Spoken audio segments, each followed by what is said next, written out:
விடியா திமுக ஆட்சியின் அலட்சியத்தால் சென்னை மெரினா கடற்கரை இலவச முதலுதவி மையம் பராமரிப்பில்லாமல் பழுதடைந்து கிடப்பதாக பொதுமக்கள் குற்றம் சாட்டியுள்ளனர். மெரினா கடற்கரையில் ஏற்படும் விபத்துகள் மற்றும் திடீர் மருத்துவ அவசர நிலைகளை சமாளிக்க சென்னை மாநகராட்சி சார்பில் இலவச முதலுதவி மையம் அமைக்கப்பட்டிருக்கிறது. இந்த நிலையில் இந்த மையம் தற்போது முறையாக பராமரிக்கப்படாமல் மையத்தில் உள்ள ஏசி, பலகைகள் உள்ளிட்ட பல அமைப்புகள் கரையான் பிடித்து உடைந்து காணப்படுகின்றன.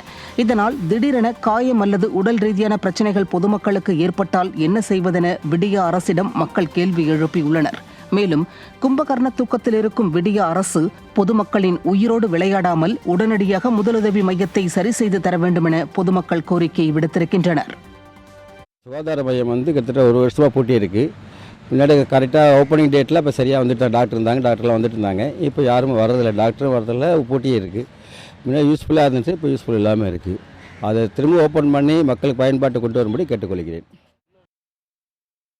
விழுப்புரம் மாவட்டம் திண்டிவனத்தில் உள்ள வட்டார போக்குவரத்து அலுவலகத்தில் மேற்கொண்ட சோதனையில் லஞ்ச ஒழிப்புத்துறையினர் அத்துமீறி தங்களிடம் பணத்தை பிடுங்கியதால் ஆட்டோ, வேன், பேருந்து ஓட்டுநர்கள் சென்னை புதுச்சேரி நெடுஞ்சாலையில் சாலை மறியலில் ஈடுபட்டனர்.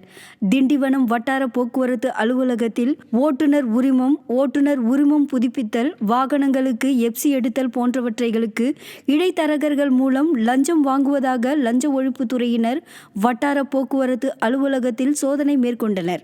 சோதனையின் போது இடைத்தரகர்களிடமிருந்து கணக்கில் வராத 1,19,786 ரூபாய் லஞ்ச ஒழிப்புத்துறையினர் பறிமுதல் செய்தனர்.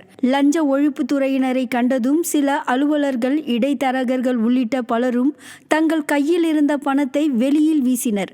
அவற்றையும் கைப்பற்றி விசாரணை செய்து வருகின்றனர். கடலூர் மாவட்டம் நடுவீரப்பட்டு பகுதியைச் சேர்ந்த ரஞ்சிதா மலேசியாவில் உயிரிழந்த தனது கணவனை மீட்டு தரக்கோரி மாவட்ட ஆட்சியர் அலுவலகத்துக்கும் காவல்துறை கண்காணிப்பாளர் அலுவலகத்துக்கும் மாறி மாறி அலைவதாக வேதனையுடன் தெரிவித்துள்ளார்.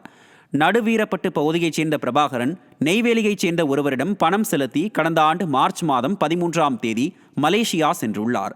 பிரபாகரனை மலேசியாவில் அழைக்க வந்தவர் பணத்தையும் பாஸ்போர்ட்டையும் பறித்து தலைமறைவானதால் கூலி வேலை செய்து வாழ்ந்து வந்துள்ளார். இந்நிலையில் கடந்த வாரம் மனைவியிடம் போனில் பேசிய பிரபாகரன் உயிரிழந்து விட்டதாக தகவல் வந்துள்ளது. இதையடுத்து தனது கணவரை மீட்டு தரக்கோரி கடலூர் மாவட்ட ஆட்சியர் அலுவலகத்துக்கும் காவல்துறை கண்காணிப்பாளர் அலுவலகத்துக்கும் கடந்த 4 நாட்களாக மனு கொடுத்து வரும் ரஞ்சிதா தான் மாறி மாறி நாய் போல் அலைக்கழிக்கப்படுவதாக வேதனையுடன் கூறியுள்ளார். விடியா அரசு ரஞ்சிதாவின் கோரிக்கையை ஏற்று விரைந்து நடவடிக்கை எடுக்க வேண்டும் என்பது அனைவரின் எதிர்பார்ப்பாக உள்ளது. கடன் அடைஞ்சிரும்னு சொன்னாரையா, அதை நம்பி அவர்கிட்ட 1 லட்ச ரூபா கொடுத்து பணத்தை கட்டி அனுப்பி விட்டோம். பெரிய கம்பெனியை மலேசியாவிலேருந்து அனுப்பிச்சி விட்டாங்க.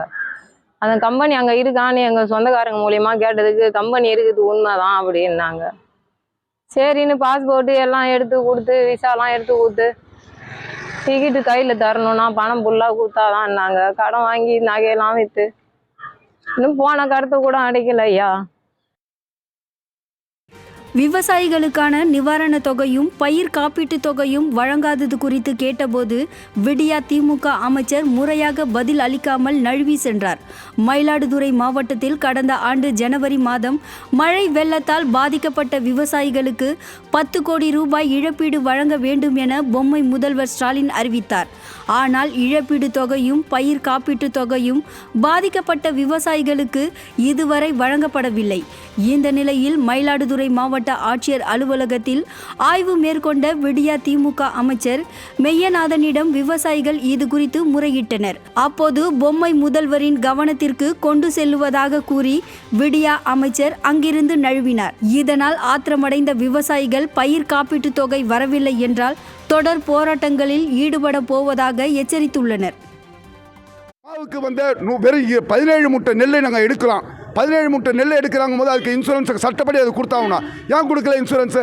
அந்த பணம் எங்கே போகுது, யார் எடுக்கிறாங்க, அதெல்லாம் தெரியணும். ஸோ இது இன்னைக்கு மந்திரி ஐயா அவர்கள் வந்தாங்க, எங்களோட கோரிக்கை வச்சுருக்கோம். இந்த கோரிக்கையை நாங்கள் நிறைவேற்றுறோம், முதலமைச்சருக்கு சொல்கிறோன்னு சொல்லியிருக்காங்க.